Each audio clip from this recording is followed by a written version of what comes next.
Tēnā koutou katoa. Ko Anne O'Brien tuku ingoa.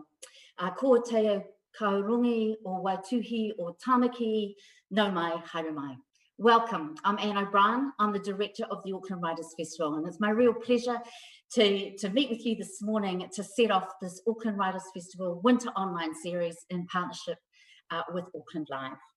Normally, in this weekend, the staff would be frantic at the office. We'd be packing writers' welcome packs and finishing schedules and doing all those last PowerPoint presentation touches. But of course, we can't do that this year. We can't travel. We can't gather in the same way that we used to. But there are lots of things we can still do. One of them, of course, is baking, but we're not here for that this morning.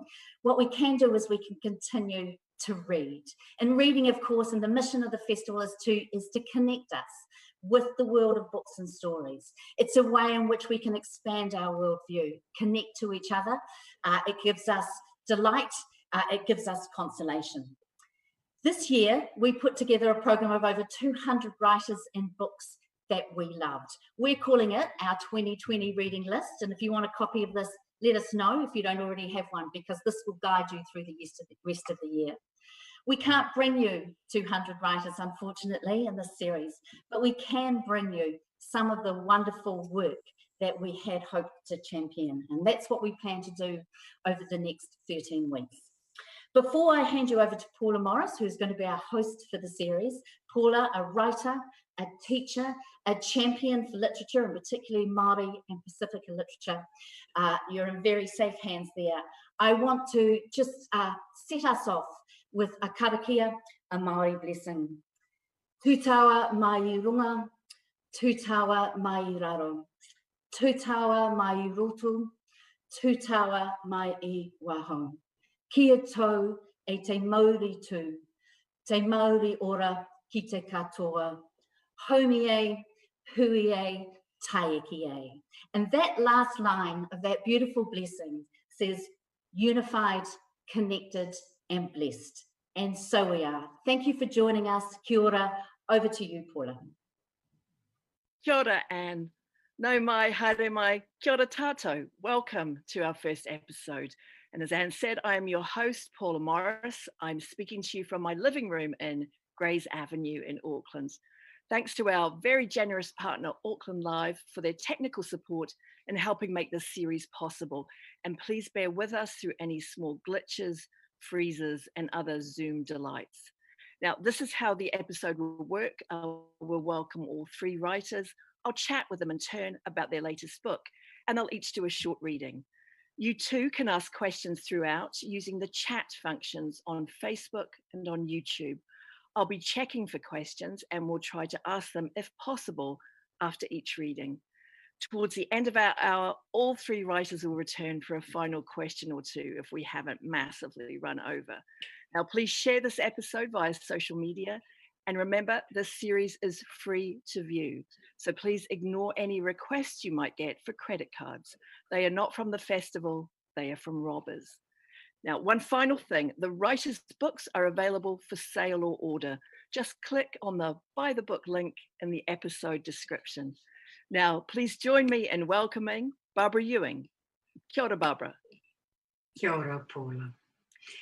Kia ora ki ngā tangata katoa ki tako whānau Māori, ki ako hoa Māori, ki te ao katoa. Kia ora. Kia ora, Alan Bollard.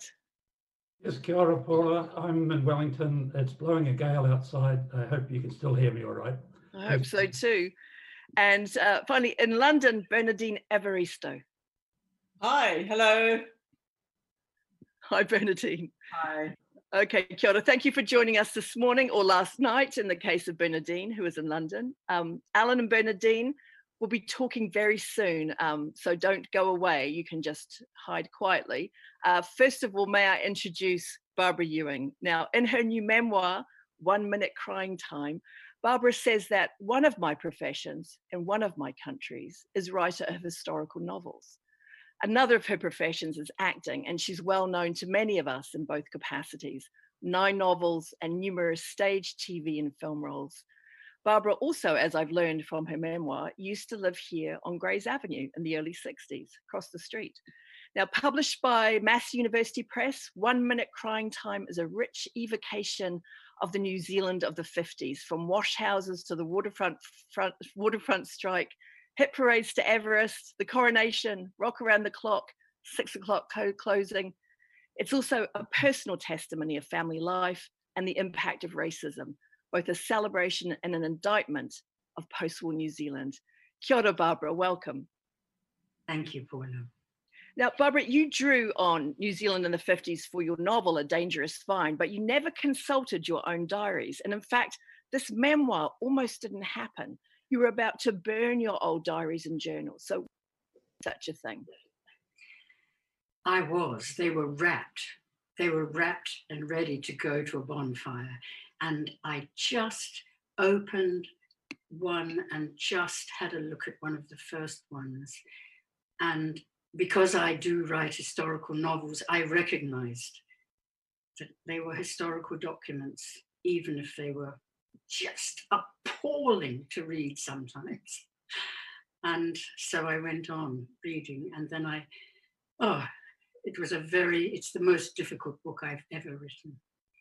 So you're saying they were appalling to read and it was difficult for you to write. Is this because at the heart of your memoir is quite fraught relationships, particularly with your mother when you were growing up? And I should say it begins with 1951 when you were 12, and it's when you leave for London 11 years later. Yes, it just goes into, we didn't know all the words. I mean, at that time, we didn't know feminism, for instance. My poor mother did not have any information about women's rights or anything like that. And my poor and dear father also. I mean, it was just a different time for everybody. And there was no political correctness, and we had a view of ourselves as this lovely little country, and everything was so lovely, and the Maori lived in their little villages, and we were all so happy, and such a good country. We were helping dear England and giving them food because they needed us, and England was home. That's what I got from my diaries. And you say in your memoir that it wasn't easy being the daughter of a judgmental, frustrated genius in the 50s. Would you tell everyone what you mean by, in terms of your mother being a genius? In those days, and I'm sure they wouldn't have them now in the same way, they had IQ tests, and my mother, when she was 15, was found to be way, way above the scale of, and they were about intelligence. They weren't about emotional intelligence. They were about doing those kind of intelligence tests. And she was so clever that she was sent to university when she was 15. And this was, in the 1930s or in the 1920s. And it was sort of unheard of. And she had a nervous breakdown and left. And that left her with, I think, a lot of problems that, of course, a teenager doesn't understand.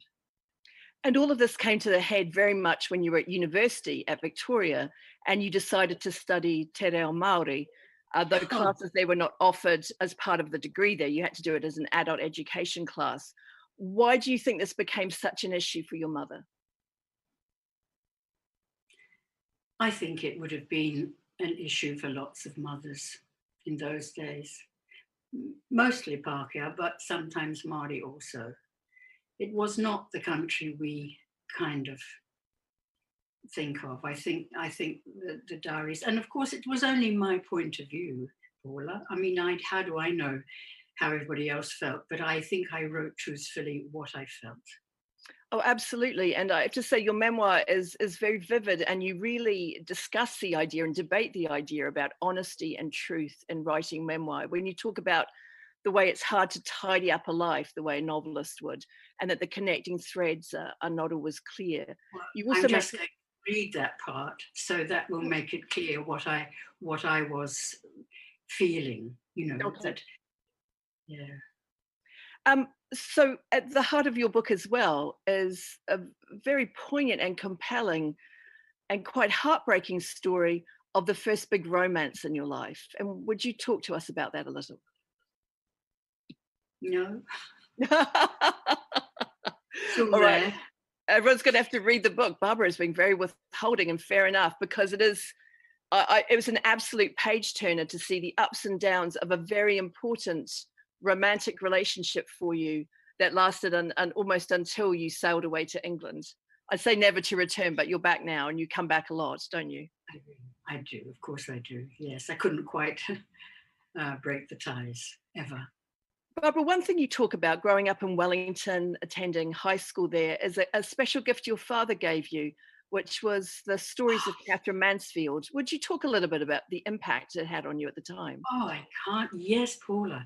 Yeah, I hadn't done, all my books were English books. That's what we read. We read books set in England, you know, everything I read, even the swish of the curtain, all those stuffs, and, you know, all the things about life. And to suddenly be given a book where things were set not just in New Zealand, but in a place I knew, like Days Bay, Eastbourne.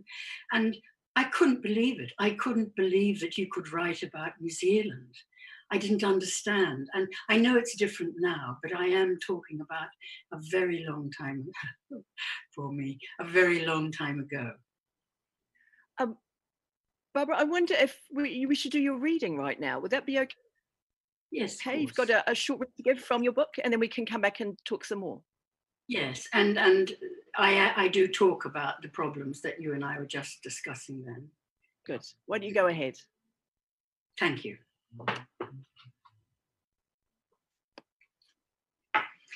Many people say there is no narrative to a life, although we may try to make one.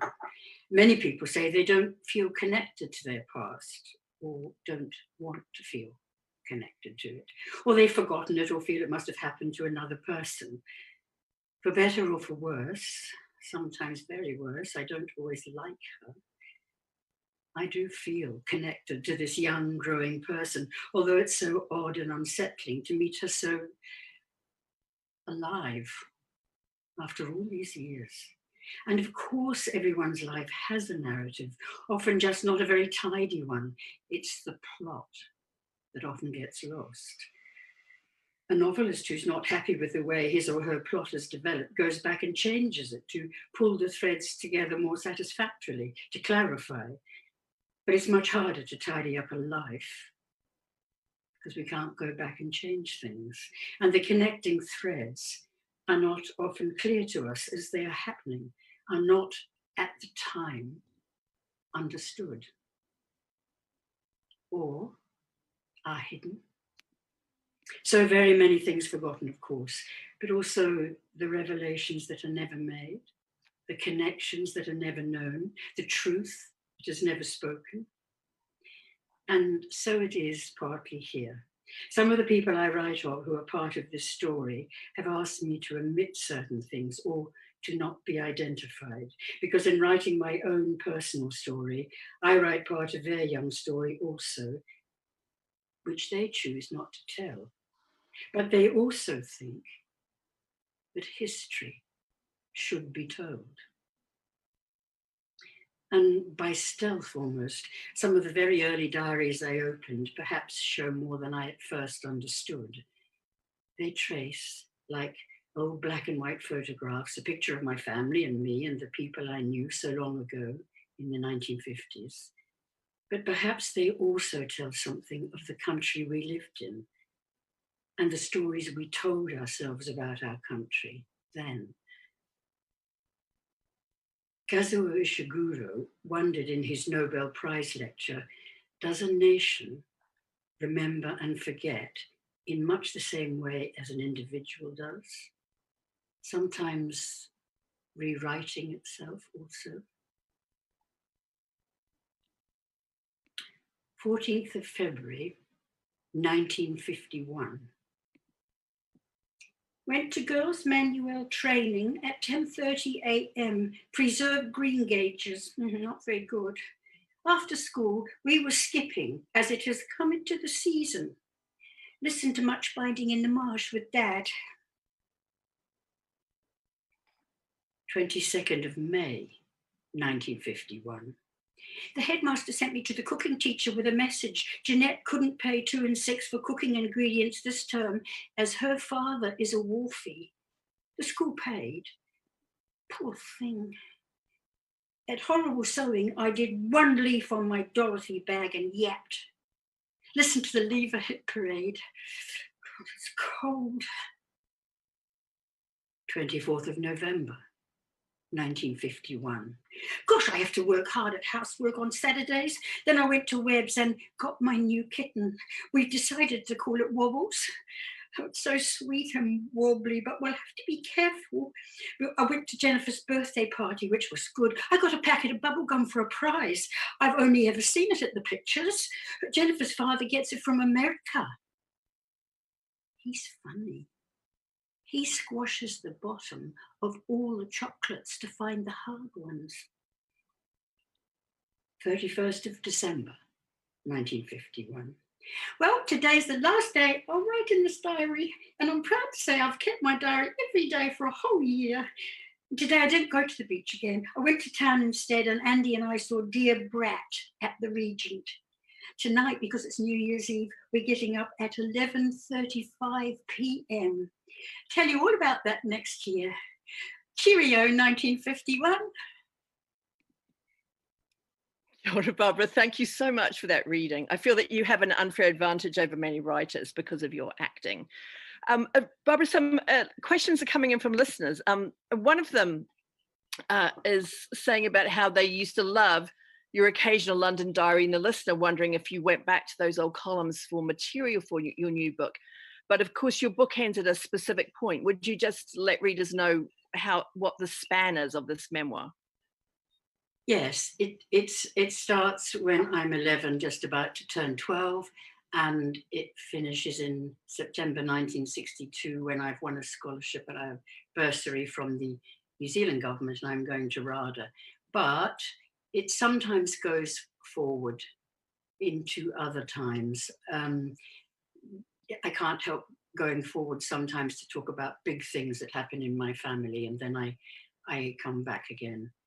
And everywhere I saw somebody had said, well, she writes about Donald Sutherland breaking her ribs and Jim Moriarty breaking my ribs. So every now and then something else comes back in, but the story is the story of those times. I was quite alarmed, actually, the number of times you seem to have your ribs broken by accident. I'm glad we still have them. It's amazing, isn't it? Yes, oh yes, broken ribs all over the place. Now, another of our viewers asks if you would mind speaking to some of the changes you've discerned here in Aotearoa during your visits here compared with your childhood growing up and, of course, your life in the UK. What are the things that strike you the most now when you come back? I do go into this a little bit also in the book because it's so different.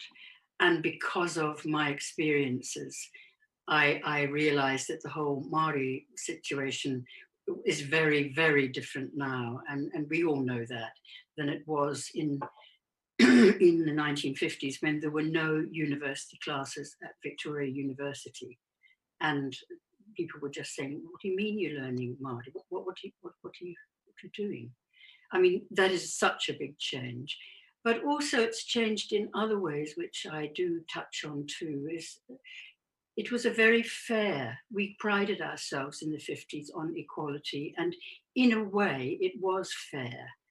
We had a lot of influence from England, but we nevertheless did feel everybody should have things the same, and we didn't like private schools and things like that. And money in New Zealand is different now, and there is a big division between rich and poor or well off, and that I think is noticeable. Barbara, sorry, go ahead. What were you going to say? Well, just that it's I come and I go, so it's a different way of looking at. I do come and go an enormous amount, but it's a different way of looking at it than perhaps New Zealanders do. But I do try to bring that into what I'm writing. Barbara, I know you come here every year, usually over the summer. Did you come and just get locked down here this year? Did you mean to be here quite so long? No, I've been here for 3 months, and this is the first time I've talked about my book, so I feel a bit sort of nervous. But I would have gone back because I would have been at the Writers' Festival, so I would have gone back in a couple of weeks or less, but I can't get a plane. There aren't any planes out. And if I wanted to be repatriated, I would have to go before, it's because of this time that I need to be here. So yes, I am caught and locked down in one of my countries. Well, I'm very glad we have you. Thank you so much for joining us this morning. And please don't go away, just because we're going to come back to you towards the end of the session. Thanks so much, Barbara. Kia ora. Thank you, Kia ora. So our next writer is Alan Bollard, economics professor at Victoria University and former governor of the Reserve Bank. A novelist and biographer, Alan wrote the bestseller Crisis, One Central Bank Governor and the Global Financial Collapse. His latest book is Economists at War, a set of interlinking stories about 7 international economists during the wars of 1935 to 1945, men from Japan, China, Germany, the UK, the USSR, and the US. And the book's subtitle, which is How a Handful of Economists Helped Win and Lose the World Wars, gives us a glimpse into its insights, reminding us that generals alone do not win wars. The 7 economists, Alan says, lived different lives in different places and had very different characters and motives, but many intersections. Kia ora, Alan. Thanks so much for joining us today. Kia ora, Paula. Thanks. Very pleased to be here. Alan, could we begin by talking through the 7 economists you write about, beginning with Takahashi Korekiyo? So would you just give us something in brief about each of them? Yeah, well, the 7 economists, as you said, they're totally different people, but they did have interlinkages and they did have some things in common. And I start off with the story of an amazing Japanese self-tutored guy called Takahashi Korekiyo, who became prime minister and was minister of finance for many times. He was assassinated for basically fiscal probity, trying to stop the Japanese army arming itself. He failed in that. The Japanese army went in and invaded China. My Chinese economist is a very crooked, very corrupt man called H.H. Kung. He was actually married to one of the Song sisters, who was the brutal and clever strategist behind him in all of this. They became the richest couple in China. Kung could manage in an anarchic civil war by just finding out where the money was, taxing everybody he could, and keeping some stuff under the table for him. One of the things he did was actually to do barter deals with the Germans. And the person he was involved with there was called Helmut Schott, who also became known as Hitler's banker. A very clever man, a good classical economist, not a very nice person. He invented various ways of funding the Nazis to reflate during the 1930s for the war. He ended up actually pulled into the Nuremberg War Tribunal to be judged on whether or not he argued he did very good economics and he shouldn't be badly judged for that, but he certainly helped the Nazis finance their war. He had some correspondence with the British economist I focus on, Maynard Keynes, who is well known, of course, who was just a brilliant, slightly arrogant, very arrogant upper class gentleman who wrote a famous article called How to Pay for the War, which I've actually looked at again recently in this COVID crisis. It's a work of genius. Keynes was married to Russian ballet dancer Lydia Lopakova. Her family was locked down in the siege of Leningrad at just a terrible time in 1940 or 1941.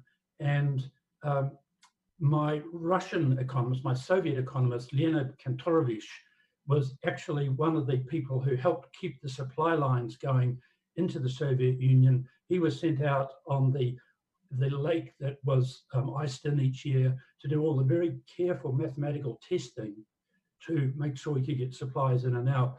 But he was famous for inventing a number of things in economics, actually inventing a way to help a non-market driven economy like the Soviet Union become much more efficient. But he ran into big problems with Stalin.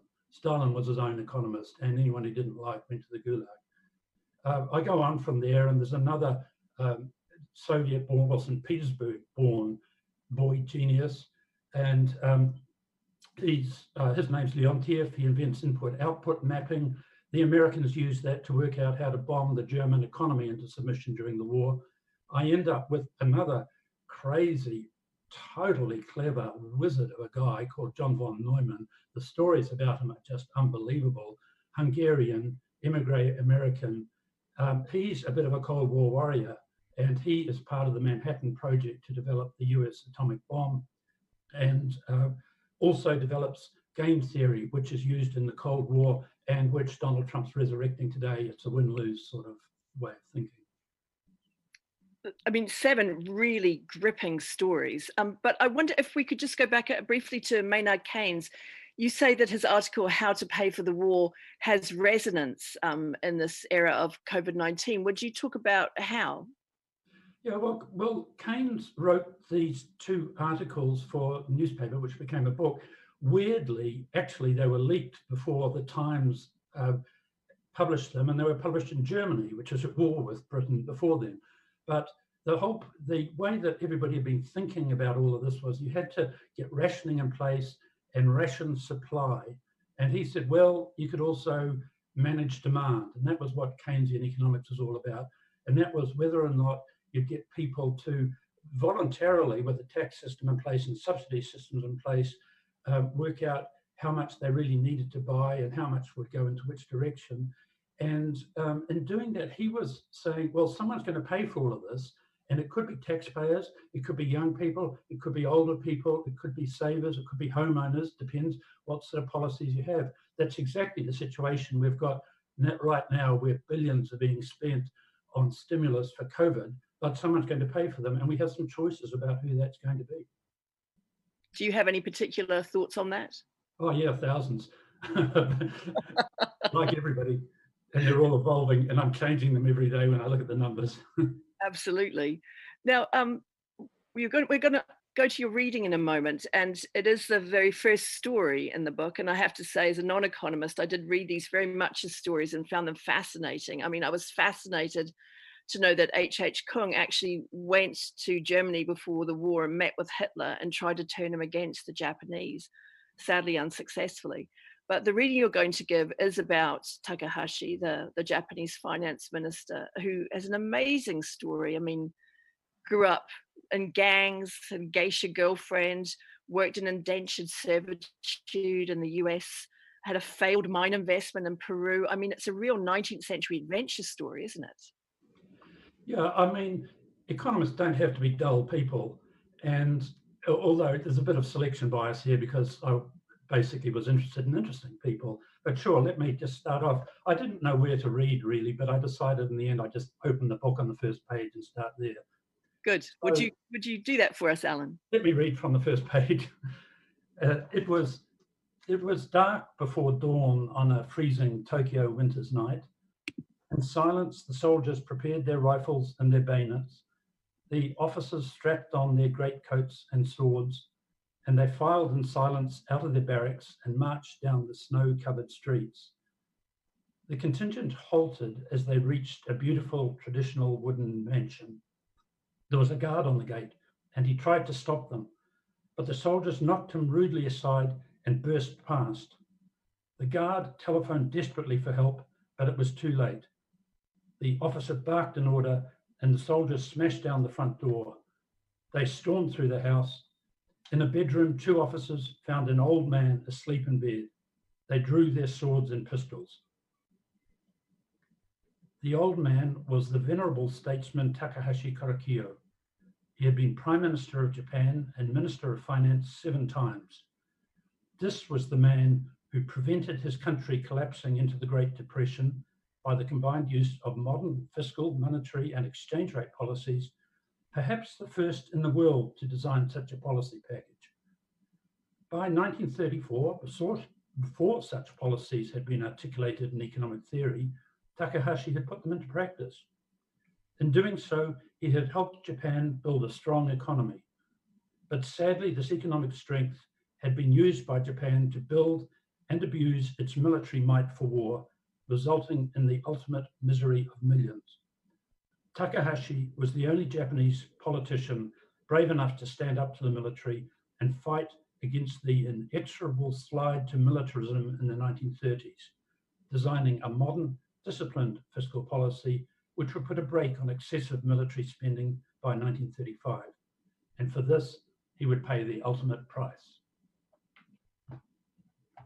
John Allen, thank you for that reading. I mean, was startling to me that they would bother assassinating someone who was in his 80s, but clearly it shows the power and influence he had. Of the other economists you look at, and because I have to say I became quite obsessed with Takahashi because he was born into that world of shogun and samurai and yet saw through modern Japan, basically. Are there any other of the 7 you write about who you think saw such enormous change as he did, or do you think he's quite unusual? Well, he's the oldest of them, but they all lived in highly tumultuous times. You know, Leontiev says his earliest memories are seeing Lenin and Trotsky standing in front of the Winter Palace in St. Petersburg, and then bullets flying around when the troops came in.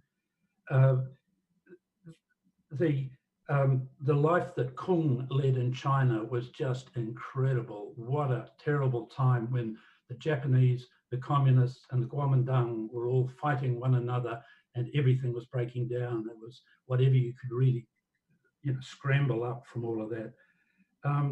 Helmar Schacht, the German, he's the only person ever reputed to have made Adolf Hitler cry.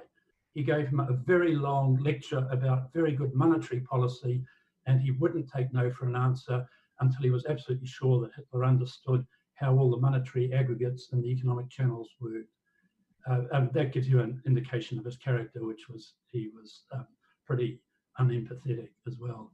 I think they all got some really interesting backgrounds and stories, but it was a different time from today, and it was a pretty terrible time. 80 million people died in the world in that decade, and by that measure, it's the worst period of the world ever. Gosh, I was interested to read about Kung as well, that he actually managed to survive the Boxer Rebellion. As a Christian, he was almost killed during it. Yeah, he was a survivor, and he was a clever guy, but he was always able to get parties together and get a deal done with a smile and a bit of money under the table, not just a bit of money, a lot of money under the table for his family. He was the guy who got Chiang Kai-shek away from the students in Xi'an when he was kidnapped. He did a deal with the students, great personal cost himself, and there was always a price. There was an amount of money that could be paid. Of course, being Kung and being Chiang Kai-shek, they reneged on the deal in the end anyway and shot many of the students. It was an amazing time. I was also interested to read that Kung studied in the US. He studied at Oberlin and also at Yale. Yeah, he did a Yale degree.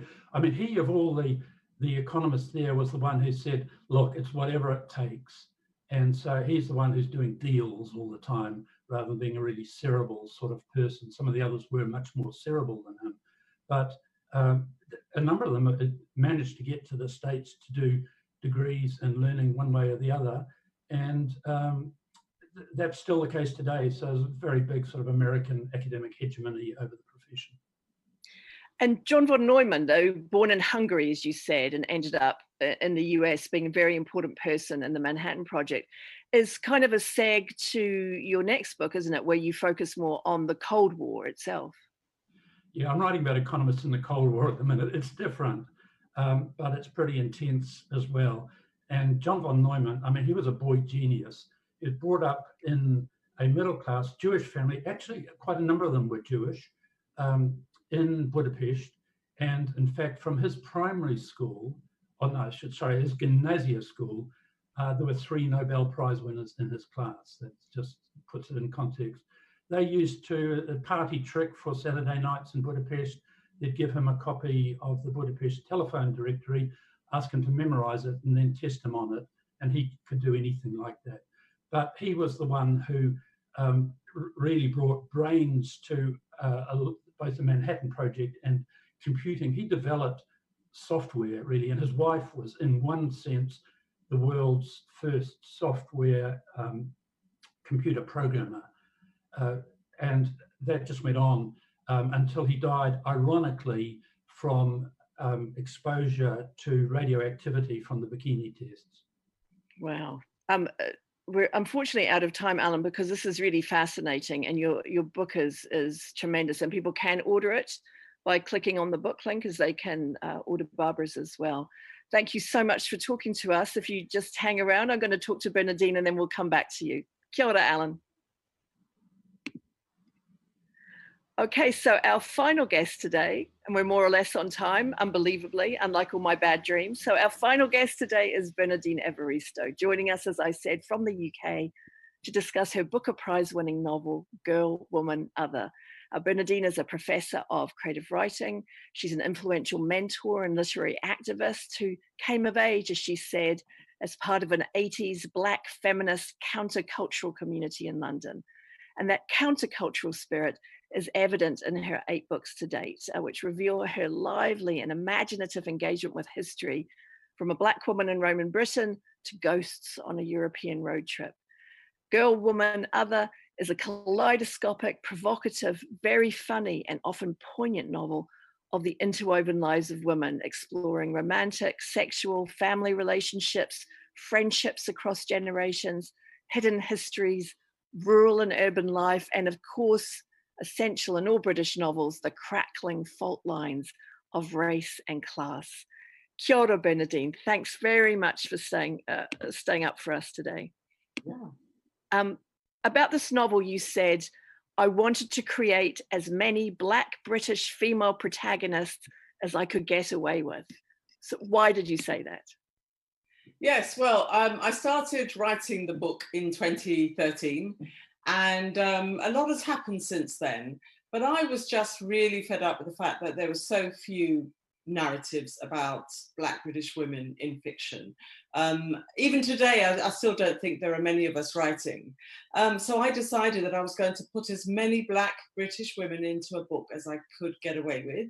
I initially came up with this crazy idea that I'd have 1,000 women. My background's in poetry, so I thought, well, maybe a few lines each. And then I thought maybe 100 women. And then I started writing the book, and eventually it became a book about 12 primarily Black British womaxen. I say womaxen because spelled W-O-M-X-N, because one character is non-binary. So it was really about peopling a novel with the kinds of fictional characters that are not really very present in British literature. And when you were writing, Bernadine, you talked about one character sort of emerging organically from the next, which is, I think, a method that's familiar to many Indigenous writers, including Maori writers here, like Patricia Grace, like Witi Himaira, who work with the circle or the spiral as a central narrative principle. You didn't plan this book out, did you? No, I didn't actually. That's interesting. And I certainly have read both those writers many years ago, as well as Kerry Hume, who's the Bone People I absolutely loved, actually. No, it was an organic process for me. So I began with one character, Carol, who is a young woman of Nigerian parentage, growing up in a working class part of London. And her mother came into her narrative. Her mother's called Bumi. And then I decided that Bumi would have her own section. So just to explain, there are 12 characters and each of them has their own chapter, but they're also very interconnected with each other. So Carol was the starting point for the book, even though chronologically in the book as it is now, she isn't the first character. And then her mother Bumi features, and then she has a mentor at school, somebody called Shirley, who is a woman of Caribbean parentage, and she also then became a character in her own right. And then her mother, Winsome, who is a woman of the Windrush generation who came over in the 50s, she then became a character in her own right. So the book kind of began to grow organically through the whatever narrative I was working on at that time, until in the end you have the 12 characters, you have 4 mother-daughter relationships, and you have 4 units of 3 women who are sort of in a little group together. No, it's actually quite a tight formal structure, despite how you approached it and approached the characters very organically, growing from each other. The book is divided into these 4 sections with a mother, daughter, and one other. Really, really fantastic. Speaking as a creative writing teacher as well, it's very rich material to work with from the point of view of writing as well as reading. But one of the things I particularly enjoyed in the book was the way you investigate rural experience as well as urban. And I'm thinking about Cornwall, and I'm thinking also about the Northeast and the big farmhouse. Would you talk about why you thought it was important to include rural experience as well? Well, you know, the sort of Black British experience has essentially been an urban experience. Historically, there are reasons for that. You know, people settled in the cities where there was work for them, but also where they were more likely to be accepted. But it, you know, our presence in this country is not just urban. So I really had to make sure that there were going to be enough characters who are going to be based in the countryside. So Cornwall does feature in the novel, as does East Anglia. But there are 3 characters growing up in the northeast of England, and that was so important for me, including one character who's the oldest in the novel, Hattie. She's 93, she's a farmer, she's of mixed heritage, she's living on the farm that she was born on, she's never left it, it's been in her family for 200 years, and she's deeply connected to the British countryside. And that was really important because as a writer, one of my objectives is to explode any kind of reductive notions of who we are in this society, people of the African diaspora. And so to have an older woman who is also fiercely independent and completely compos mentis, which is also kind of exploding other stereotypes about aging, to have this older woman who's a farmer, and also, you know, loves where she lives and has such deep roots in the sort of northeastern countryside was really, really important.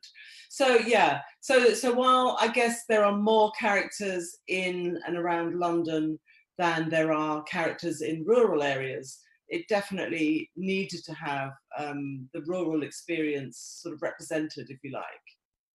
You do a lot as well with the tensions between different generations and how times change and different things become able to be discussed. I mean, this is something that came up in Barbara Ewing's memoir as well, that different generations of women have vastly different experiences because of the way society changes to accommodate or react to them. Your reading today, I think, is going to really highlight that. Would you talk a little bit about the 2 characters you're going to read about? Yes. You know, it was very important that the book represented every generation. So, you know, out of these 12 characters, I do have women in every decade, you know, in contemporary society at every stage of their lives. So the youngest is 19, and as I said, the oldest is 93. Because unfortunately, not only do very old women not really feature much in fiction in the UK, actually, nor do middle-aged women, and definitely not many Black women of any generation. So the section I'm going to read from is quite near the beginning of the book, and it's Emma's section. Emma is, she's a theatre maker, she considers herself to be very radical, she's a lesbian, and she has a daughter called Yaz. So I'm just introducing her daughter Yaz. Yaz was born 19 years ago in a birthing pool in Emma's candlelit living room, surrounded by incense, the music of lapping waves, a doula and midwife, Shirley and Roland, her great friend, who'd agreed to father her child when the death of her parents triggered an unprecedented and all-consuming broodiness. Luckily for her, Roland, 5 years into his partnership with Kenny, had also been thinking about fatherhood. Yaz was the miracle she never thought she wanted, and having a child really did complete her, something she rarely confided because it somehow seemed anti-feminist. Yaz was going to be her countercultural experiment. She breastfed her wherever she happened to be and didn't care who was offended at a mother's need to feed her child. She took her everywhere, strapped to her back or across her front in a sling, deposited her in the corner of rehearsal rooms or on the table at meetings. She took her on tour on trains and planes in a travel cot that looked more like a carry hall, once almost sending her through the airport scanner, begging them not to arrest her over it. She created the position of 7 godmothers and 2 godfathers to ensure there'd be a supply of babysitters for when her child was no longer quite so compliant and portable. Yaz was allowed to wear exactly what she liked, so long as she wasn't endangering herself or her health. She wanted her child to be self-expressed before they tried to crush her child's free spirit through the oppressive regimentation of the education system. She has a photo of her daughter walking down the street wearing a plastic Roman army breastplate over an orange tutu, white fairy wings, a pair of yellow shorts over red and white stripy leggings, a different shoe on each foot, a sandal and a welly, lipstick smudged on her lips, cheeks and forehead, a phase, and her hair tied into an assortment of bunches with miniature dolls hanging off the ends. Amma ignored the pitying or judgmental looks from passers-by and small-minded mothers at the playground or nursery. Yaz was never told off for speaking her mind, although she was told off for swearing because she needed to develop her vocabulary. Yaz, say you find Marissa unpleasant or unlikable, rather than describing her as a shit-faced smelly bottom. And although she didn't always get what she wanted, if she argued her case strongly enough, she was in with a chance. Amma wanted her daughter to be free, feminist, and powerful. Later, she took her on personal development courses for children to give her the confidence and articulacy to flourish in any setting. Big mistake. Mum, Yaz said at 14, when she was pitching to go to Reading Music Festival with her friends, it would be to the detriment of my juvenile development if you curtailed my activities at this critical stage in my journey towards becoming the independent-minded and fully self-expressed adult you expect me to be. I mean, do you really want me rebelling against your old-fashioned rules by running away from the safety of my home to live on the streets and having to resort to prostitution to survive, and thereafter drug addiction, crime, anorexia, and abusive relationships with exploitative bastards twice my age before my early demise in a crack house? Amma fretted the whole weekend her little girl was away. Adult men had been ogling her daughter since before puberty. There are a lot more paedophiles out there than people realise. A year later, Yaz was calling her a feminazi when she was on her way out to a party, and Amma dared suggest she lower her skirt and heels and raise the scoop neck of her top so that at least 30% of her body mass was covered, as opposed to the 20% currently given a decency rating. Not to mention the boyfriend, glimpsed when he dropped her off in his car. As soon as Yaz was in the door, Amma was waiting in the hallway to ask her the sort of harmless question any parent would ask. Who is he and what does he do? Hoping Yaz would say he was in the 6th form, a relatively harmless schoolboy then. Yaz replied with deadpan insolence, Mum, he's a 30-year-old psychopath who abducts vulnerable women and locks them in a cellar for weeks on end while he has his wicked way with them before chopping them into pieces and sticking them in the freezer for his winter stews, before waltzing upstairs to her room, leaving a whiff of wacky-backy. Kia ora, Bernadine, that was fantastic. Thank you so much. Thank you. Listening to you read, I was thinking about one description you've given of your prose style, which sometimes is called, likened to prose poetry. You've called it fusion fiction. What does that mean? It's a form that I might have invented, I don't know, but I wanted to find a way to explore how I've written this book, which is an experimental novel, which is so interesting that it won the Booker and it's an experimental novel and people are reading it. There's no longer a barrier to people reading it. But anyway, so there are very few full stops. I use what I call a pro-poetic patterning on the page so that it almost looks like poetry, but it's not poetry. And that form where it's a very kind of free-flowing experience, I think, for the reader. So you're kind of like, because you don't have the full stops, you're not really stopping as you read it. It's just kind of flowing on the page, hopefully. There's also a free-flowing writing experience. But it allowed me to tell each of these Womertson stories in 30 or so pages each, in a way that you might be able to do with poetry. I was able to go backwards and forwards. I was able to play around with time in various ways, but also kind of get into their subconscious. So it's also almost like a stream of consciousness. So that's one of the reasons why I call it a fusion fiction. The other reason is that these 12 stories are interconnected. They are fused with each other. It is a complete novel. It's not a book of short stories. It is actually a complete novel. And the reason for that is because of the way in which I've written the language and the way in which the Womertson stories fuse into and out of each other mean that it reads as a complete whole. So those are the reasons why I call it a fusion fiction. I would say it also reads as a mystery to some extent. I mean, various mysteries arise and are uncovered in the course of the book, and we're waiting until the very end for one of the key mysteries to be resolved. Yeah. That's interesting. Nobody's described it like that before, as a mystery.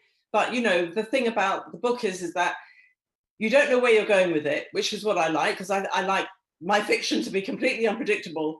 You don't know where you're going for it, but also you're introduced to characters who you think are just marginal and passing through someone else's story. And then eventually you've discovered they've actually got their own chapters. So they're actually revealed to be much more important than that. It makes it an incredibly rich reading experience. And one of our viewers asked if you could fully visualize each character. I mean, how did you visualize them or conceptualize them as they came to life on the page? They do come to life on the page for me as a writer. So my books are very character driven. This is a book which is extremely character driven, but it is plotted in a sense, but they're tiny plots. There are lots of micro plots in that novel. I have an idea for a character of who I want this character to be, and then through the act of writing, they then, in a sense, reveal themselves to me. I always create a very strong visual impression of my characters. And not all writers are interested in doing that, but I do. So as soon as a character starts to emerge for me, I start to then think about what they look like, about their body language, as well as everything else that I need to think about them. So those are some of the ways in which these characters come alive. And I'm a very visual writer. I like to use the senses, and that's really helpful in bringing characters alive through the senses. Absolutely. Listen, Bernadine, I'd like to bring back Alan and Barbara as well, Barbara Ewing and Alan Bollard, if we can bring you all back together now to just continue this discussion. We'll see when everyone pops back onto our screens. By the way, I'm really envying your shelf display behind your head. I think people are going to be Pinteresting you as we speak. I'm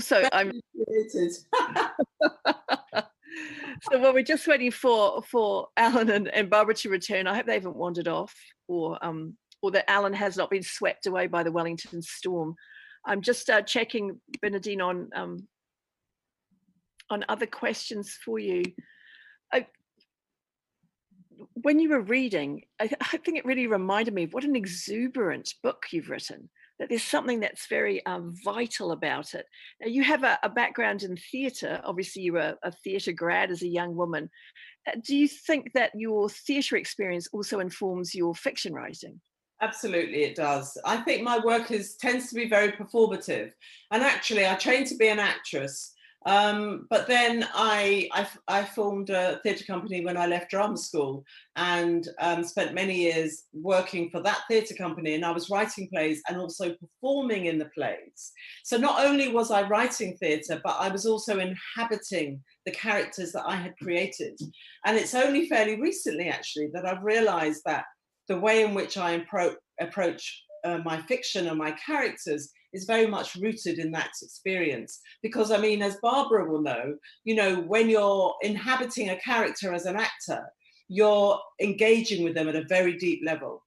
And so I'm engaging with my characters when I was younger, before I was acting them, and then I was acting them. So that became a very intense experience for me. And in a sense, that's what I want to create with the novels that I write. I really want to inhabit my characters and step inside their skin and become them as I'm writing them. So the fact that my characters tend to pop off the page, I think is because of that experience of writing and performing in my earlier years.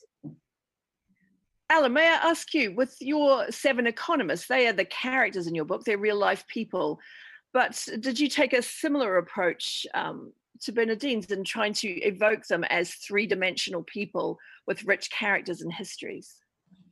No, I didn't, and I think it's probably easier doing technical biography than autobiography or fusion fiction. I stopped myself doing that, really. I tried to let them speak for themselves. Many times I was getting to the stage where I was putting words in their mouth or imputing motives that they may not have had. And I pulled myself back from that. And you have to be careful with the sort of work that I did, that you're not an amateur psychologist or psychiatrist in terms of trying to get inside people's heads. And every now and again, things didn't sort of completely, weren't completely consistent about how I would have thought some of these economists actually would have operated. They're all dead now. So I never actually met any of them, although I met a number of people who did meet them. And you'd pick up some things from their characters from that. But I was quite cautious about trying to go beyond that and sort of build their life for them. And Barbara, the late Peter Wells in his book, Dear Oliver, talked about the issue of writing memoir, the deception of memory is his term. You struggle with that too, don't you? What you remember versus what you wrote down or what other people remembered. Will you talk about that a little? Certainly. That was just so interesting that I remembered something in my head, and then I looked at the diary and it wasn't the same. And if I could check, often it was the diary that was right and not me. And I hadn't understood this, but a lot of psychiatrists and poets and all sorts of people have written about this already, that we and Kazuo Ishiguro also talks about it, that we find a way of remembering that we can live with. And that often means that we forget lots, but we also like to remember in a certain way. And I've tried very hard to go beyond that. Not always. And I mean, that act that you're talking about of remembering what we can live with, Ishiguro's phrase, is something that also applies to many characters in Bernadine's novel, of what they tell themselves, the stories they invent about themselves. Yes, that's right, yes. I so agree with what Bernadine was saying all the time, and about inhabiting characters and how they remember, just everything. Yes, we were saying some of the same things, weren't we? Yeah. We're really running out of time now, which is amazing to me because this hour has skipped by. Alan, lots of people have sent in questions about what you predict about COVID-19 and the upcoming recession, but I don't think we have time for that. But just to know that that many people are interested in what you have to say about this, so you might have to start creating your own videos and posting them on the Auckland Writers Festival website so we can see more. I do think that we have to wrap up now. I'm really, really sorry because this has just been incredible. Thank you so much to our writers, Barbara Ewing, Alan Bollard, Bernadine Evaristo. Is there anything you want to say in farewell to the viewers here in Auckland and beyond? Yeah, I look forward to coming to New Zealand eventually. I'm sorry I couldn't be there, but maybe next year or the year after. Let's see. Stay safe. Thank you. Alan? Thanks very much for putting all this on after all the disappointments of having the festival actually cancelled. I think it's great. Thank you. And Barbara? Oh, thank you. And it's so nice to at least meet 2 of the authors and to talk to you again and to the others. And I'm sorry it wasn't real, but I mean, wasn't together, but I've enjoyed it. Thank you. And it was lovely listening to the other 2. Kia ora, and a reminder to everyone that you should buy or order these books, especially if you can support our New Zealand booksellers, that will be great. I want to thank you, our audience, for listening whenever it is you tune in here. The Auckland Writers Festival team, particularly Program Manager Nicola, Marketing Development Manager Tessa, and Francis from Auckland Live for his technical support. The festival has a really generous group of sponsors and partners, and we'd like to acknowledge their crucial support over the years, and with this new initiative in particular, in what's been an unprecedented time for all of us. And all the wonderful supporters of the Auckland Writers Festival are listed on the festival website. Now, you can view this episode again at your leisure on the website. The 2020 program that Anne brandished at the beginning is still your best reading guide for the year. And if you want a hard copy, just drop them a line via the festival website and they'll send one to you.